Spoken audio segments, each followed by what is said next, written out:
Here in the southern U.S., we are dealing with hot temps, pretty sticky as well, but the severe threat today will be a little farther north into the Central Plains. We're talking about overall mainly dry conditions, though, the farther south and west you get. So it was a hot day yesterday. Everybody into the 90s at least, with the exception of Little Rock. Lubbock and El Paso were into the triple digits. That's where temperatures were a good 10, maybe even close to 15 degrees above average, even up into Wichita and Kansas City. Yesterday was pretty active, though. We did have some thunderstorm activity that developed near Omaha, down to Kansas City, and then east over to St. Louis. A number of wind and hail reports, even a couple of tornado reports south of Omaha. But looking at those rainfall tallies, it was pretty dry in many locations, with the exception of Kansas City and at New Orleans, 86 100ths of an inch of rain there. So with that said, we continue these yearly deficits, several inches below average, with the exception of Little Rock. We are above average by almost 6.5 inches there. So no surprise that drought conditions are in place, and the reds actually indicating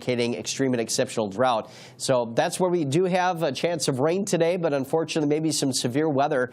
Slight risk of severe weather has been issued for potential large hail, damaging winds, and maybe even some tornadoes. The threat for severe weather does shift a little farther north on Wednesday and then kind of quiet on Thursday across the region, but there will be pockets of heavy rainfall within some of these thunderstorms that could become strong to severe, but overall not a terrible amount of heavy rainfall anywhere really found. Have a good one.